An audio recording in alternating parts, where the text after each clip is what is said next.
Right. ఇక BRS నాయకులు బొల్ల మల్లయ్య యాదవ్ గారితో మాట్లాడదాం. సో మల్లన్న గారు, ఈ బీఆర్ఎస్ 10 ఏళ్ల పాలనకు కాంగ్రెస్ నాయకులు ఒక కొత్త అబ్రివేషన్ ఇచ్చారు. మీరు ఏదైతే ఎగ్గొట్టింది, చెడగొట్టింది, కూలగొట్టింది అని మీరు చెప్తే, వాళ్ళు ఇంకొకటి కొత్తగా కూల కూలగొట్టింది బదులు కూడబెట్టింది అని చెప్పారు. దళిత బంధు, దళిత సీఎం హామీ ఇవి ఎగ్గొట్టారు. యూత్కు డ్రగ్స్ ఇచ్చి చెడగొట్టింది మీరు. డబ్బులు మొత్తం అంతా లక్షల కోట్లు కుటుంబం అంతా కలిసి కూడబెట్టుకుంది మీరు. తర్వాత ఏదైతే ఛాలెంజ్ విసిరారు, 57,000 కోట్లు వడ్డీ లేని రుణాలు ఇచ్చాము అని ప్రూవ్ చేస్తే రాజీనామా సిద్ధం అని కేటీఆర్ చెప్పిన దానికి కట్టుబడి ఉండండి, రండి వెళదాం, రాజీనామా పత్రం కూడా తెచ్చుకోండి, సిరిసిల్లలో ఉప ఎన్నిక తథ్యం అని చెప్తా ఉన్నారు. తర్వాత ఇంటిగ్రేటెడ్ స్కూల్స్, ఇందిరమ్మ ఇళ్ళు, ఓపెనింగ్లు అన్ని గృహప్రవేశాలు జరుగుతూ ఉంటే మీ కళ్ళకు కనబడట్లేదా అని అడుగుతున్నారు. ఈ రోజు అసెంబ్లీ సాక్షిగా మాట్లాడిన ప్రతి అక్షరం, పొల్లుపోకుండా మాట్లాడిన ప్రతి అక్షరం అక్షర సత్యం. కేటీఆర్ గారు మాట్లాడిన విషయాలు, దాని మీద సమాధానం చెప్పలేక ఏదో ఒక రకంగా తప్పుదో పట్టిద్దామనే ప్రయత్నం చేస్తా ఉంది ప్రభుత్వంలో ఉన్న కేబినెట్ మంత్రులు. బహిరంగంగా చెప్పినాం కదా, మీరు ఏదైతే రుణమాఫీ అన్నారో ఆ రుణమాఫీ కాలేదు, ప్రజలు ఇప్పటికి కూడా మొత్తుకుంటున్నారు. దాని మీద ఎక్కడికంటే అక్కడ అయింది అని అంటే రాజీనామా చేస్తా అని చెప్పేసి అన్న తర్వాత దానికి సిద్ధపడాల్సింది మీరు తప్ప ఇంకొకళ్ళు కాదు. ఇంకోటి, ఈరోజు డాక్యుమెంటరీ ఎవిడెన్స్ తోని అసెంబ్లీలో ఉన్నారు వాళ్ళు, ఆ రోజు ప్రతిపక్షంలో బడ్జెట్ సమావేశాలప్పుడు ఉన్నారు. బడ్జెట్ సమావేశాలలో ఏమేం జరిగింది, ఏ వాటికి ఏ నిధులు కేటాయించదని చెప్పిన ప్రతిపక్ష నాయకుడిగా, పిసిసి ప్రెసిడెంట్ గా, ఒక ఎంపీగా రేవంత్ రెడ్డి గారు ఉన్నారు. వేరే విదేశాల నుంచి వచ్చి అప్పటికప్పుడు వచ్చి హామీలు ఇచ్చేసి అధికారంలోకి రాలేదు. అన్ని రకాలుగా ఈ రాష్ట్రం మీద అవగాహన ఉండి ఒక ప్రతిపక్ష పార్టీగా, 100 సంవత్సరాల చరిత్ర కలిగిన పార్టీగా కాంగ్రెస్ మేము అధికారంలోకి వస్తే ఇది చేస్తాం అది చేస్తామని చెప్పేసి ఊకదంపుడు ఉపన్యాసాలు ఇచ్చి అధికారంలోకి వచ్చిన నాయకులు, అది కేవలం అధికారం కోసమే ఇష్టారాజ్యంగా అలివి గాని హామీలు ఇచ్చి మాట్లాడి అధికారంలోకి వచ్చిన తర్వాత అది అమలు చేయడానికి సాధ్యం కాక, చేతగాక ఈ రోజు సమర్థించుకునే పనిలో డైవర్షన్ పాలిటిక్స్ చేస్తా ఉన్నారు. మరి ఇక ఉన్న ఆయుధం ప్రజా క్షేత్రంలో మాట్లాడుతూనే ఉన్నాం, పత్రికల ముందు మాట్లాడుతూనే ఉన్నాం, అనేక రకంగా ఎక్కడెక్కడ నాకంటే ముందు ప్రజలే స్పందిస్తూ ఉన్నారు, ప్రజలు మాట్లాడుతున్నారు. యూరియా కొరతలతో గురించి బాధపడుతున్నది, ఏ రకంగా బాధపడ్డారు, ఇవాళ కనీసం బోనస్ వేయకుండా ఏ రకంగా ఇబ్బంది పడుతున్నారు, ధాన్యం అమ్ముకునే రైతాంగం, రైతు బంధు రాక ఎన్ని కష్టాలు పడుతున్నారు, రుణమాఫీ కాక ఎన్ని అవస్థలు ఎదుర్కొన్నారు, ఇవన్నీ ప్రజలే ఏకపక్షంగా మాట్లాడుతూ ఉంటే అవి పెడచెవిన పెట్టి పోలీసు పహారాల మధ్యన, పోలీసు బలగాల మధ్యన సమావేశాలకు పోయి కనీసం ప్రజలు ఎక్కడ ప్రశ్నిస్తారు అని చెప్పేసి ఖాళీ కుర్చీలలో ప్రభుత్వ ఉద్యోగులను నింపుకొని సమావేశాలు నడుపుకుంటూ వచ్చి ఈ రోజు అసెంబ్లీలో సమాధానం చెప్పలేక పక్కదో పట్టియటానికి రకరకాల ప్రయత్నాలు చేస్తా ఉన్నారు. ఏది ఏమైనా మా వంతుగా ఈ రోజు ఒక ప్రతిపక్షంగా అధికార పక్షం ఇచ్చిన హామీలు ఏవైతే ఉన్నాయో అవి అమలు చేయమని చెప్పేసి నిలదీసే బాధ్యత మాది. వాటిని ఎప్పటికప్పుడు అంటగట్టాల్సిన బాధ్యత మాది. ఆ ప్రయత్నంలో మేము ఉన్నాం. మీరు అమలు చేయాల్సిన నాయకులు అమలు చేయకుండా పక్కదో పట్టించేసి ఎన్ని రోజులు పెడతారు ప్రజల్ని? తుది నిర్ణయం రేపు ప్రజలదే. డెఫినెట్ గా అనేక సందర్భాలలో చూసినాం, 10 సంవత్సరాలు పోటీ చేయడానికి అభ్యర్థులు దొరకలే వాళ్ళకి, స్థానిక సంస్థలలో గెలిచిన దాఖలాలు లేవు. ఈ రోజు అసెంబ్లీలో మీరు అప్పుడు మామూలుగా దీంట్లో ఓడిపోయారు, దాంట్లో ఓడిపోయారు అని చెప్తున్నారు. వరుసగా మీరు 10 సంవత్సరాలు ఓడిపోయారు కదా. 10 సంవత్సరాలు స్థానిక సంస్థలలో ఏం జరిగింది? 95% మేము గెలిచినాం. అన్ని స్థానిక సంస్థలలో, జిల్లా పరిషత్ కానీ, మున్సిపాలిటీ కానీ, గ్రామ పంచాయతీలు కానీ. అదే రకంగా ఎమ్మెల్సీలకు పోటీ చేయడానికి అభ్యర్థులు దొరకలే. కొన్ని ప్లేసులలో అసలు మీకు అభ్యర్థులు దొరకకపోతే యునానిమస్ లేని సందర్భాలు ఉన్నాయి. కాబట్టి అధికారం ఉన్నంత మాత్రాన ఈ 2 సంవత్సరాలు మభ్యపెట్టో, మాయ చేసో, ఆయాన్నో భయాన్నో గెలిచినంత మాత్రాన మొత్తం ఏకపక్షంగా ఏదో జరిగిపోతుంది అని చెప్పేసి అని అనుకుంటే అది కేవలం పొరపాటే.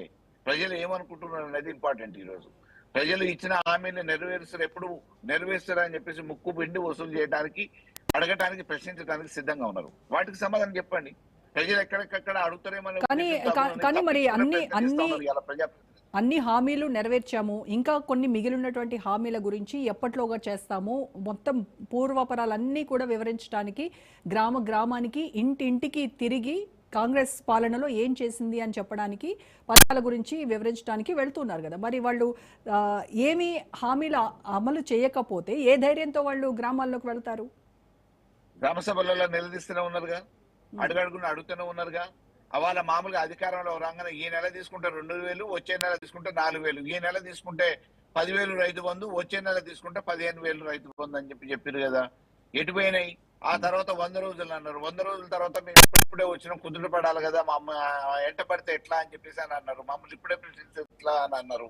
మమ్మల్ని ఇప్పుడే నిలదీస్తే ఎట్లా అని చెప్పేసి అని అన్నారు. కొంతకాలం వెయిట్ చేసినాం. ఏమైంది? ఇవాళకి 4 దఫాలు 5 దఫాలు అయిపోతే రైతు బంధు ఎన్ని దఫాలు వేసారు? ఒక్క దఫా వేసారు. అది కూడా సంపూర్ణంగా వేయలేదు. మరి ఇప్పుడు మామూలుగా రైతు బంధు వేస్తే తాగి తింటున్నారు అని చెప్పేసి స్వతహాగా ముఖ్యమంత్రి అంటున్నాడు. ఇవాళ వ్యవసాయ శాఖ మంత్రి అంటున్నాడు మేము ధాన్యమే కొనలేము, పంటలు వేసుకోవద్దు అని చెప్పి చెప్తున్నాడు. వరి వేసుకోవద్దు, ధాన్యం కొనలేమని చెప్పేసి చెప్తున్నాడు. అంతకుముందు ఇదే వ్యవసాయ శాఖ మంత్రి ఏమన్నాడు? Bonus better, Rythu Bandhu waste, Rythu Bandhu వల్ల ఉపయోగం లేదు, బోనస్ వల్ల అంతకంటే ఎక్కువ లాభం జరుగుతుందని అన్నాడు. కానీ వేసిన లేవు.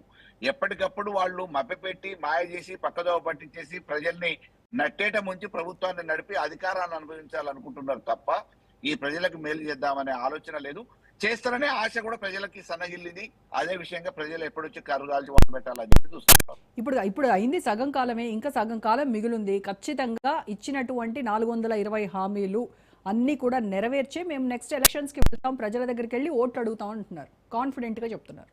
5 సంవత్సరాలకు రావాల్సింది ఒకటేసారి లెక్క చేసి 5వ సంవత్సరం ఇవ్వరు కదా. 2.5 సంవత్సరాలు అయిపోయింది కాబట్టి ఈ 2.5 సంవత్సరాల కోసం కాదు కదా హామీలు ఇచ్చేది. 5 సంవత్సరాల పదవీ కాలంలో 5 సంవత్సరాలు మేము కుర్చీలో కూర్చోగానే మేము మొదలుపెట్టిన మొదటి రోజు నుంచి మా ప్రభుత్వం ఏర్పడిన నాటి నుంచి చివరి వరకు మేము ఈ 5 సంవత్సరాలలో ఈ పనులు చేస్తామని చెప్పేసి అనేక రకమైన లక్షల కోట్ల రూపాయల విలువ చేసే హామీలు ఇచ్చేది. ఇంతవరకు ఏ ఒక్క హామీ కూడా నోచుకోలే, అమలు కాలే. మరి 2.5 సంవత్సరాలు అయిందే కదా, ఇంకా 2.5 సంవత్సరాలు అంటే 2.5 సంవత్సరాలు సరిపోయి చేస్తారని కాదు కదా. 5 సంవత్సరాలకి మీరు ఇచ్చిన హామీలన్నీ లెక్క చేసి ఒకటేసారి మీరు దిగిపోయేముంది ఇస్తారా? 5 సంవత్సరాలకు సరిపోయేటి లాస్ట్ ఇయర్ ఇస్తారా? అది కాదు కదా. మీకు ఇలా 4,000 రూపాయల చొప్పున ఒక వృద్ధురాలకి పెన్షన్ రావాల్సిన అవసరం ఉంది. మీరు ఇచ్చిన హామీ ప్రకారం ఇవాళకి మామూలుగా 2.5 సంవత్సరాలు గడిచిపోయింది. 50,000 ఆమె నష్టపోయినట్టే కదా. అంతే. మరి అదే రకంగా తులం బంగారం అని అన్నారు. తులం బంగారం పేరు మీద 1,00,000 రూపాయలు ఆ రోజు ఇచ్చేదే ఈ రోజు ఇస్తున్నారు. అయాల మేము 6 నెలలు 6 సంవత్సరం దాకా ఇచ్చే పరిస్థితి లేదు. మరి తులం బంగారం ఎటుపోయింది? తులం బంగారం మీ మాట నమ్మి ఓటేసిన ప్రజానికం అంతా ఇబ్బంది పడుతూనే ఉన్నారు కదా. అదే రకంగా కాంగ్రెస్ మంత్రి చెప్పాడు కదా తులం బంగారం ఇప్పుడు ఎక్కడ కొనేలాగా ఉందా, ఆకాశాన్ని అంటుతుంది కదా బంగారం ధర అని చెప్పి ఆయనే అన్నారు కదా, మనం విన్నాం. ఆ రోజు అధికారంలోకి రావటం కోసం ఆశ పెట్టి మాయమాటలు చెప్పి అధికారంలోకి వచ్చిర్రు. ఈ రోజు అధికారం అనుభవిస్తున్నారు కాబట్టి, అధికారంలో ఉన్నారు కాబట్టి ఇక రేపు ప్రజలు ఏమైనా చేయండి, మళ్ళీ ఎట్లాగో మేము అధికారంలోకి వచ్చేది లేదు కదా అన్న ఉద్దేశంతోనే ఇంకా మేమేడ ఇయ్యగలుగుతాం, బంగారం ధరలు చుక్కలు అంటున్నాయి అని అంటున్నారు. వ్యవసాయ శాఖ మంత్రి ఒక రకంగా చెప్తాడు, ఇంకొక శాఖ మంత్రి ఇంకో రకంగా చెప్తాడు.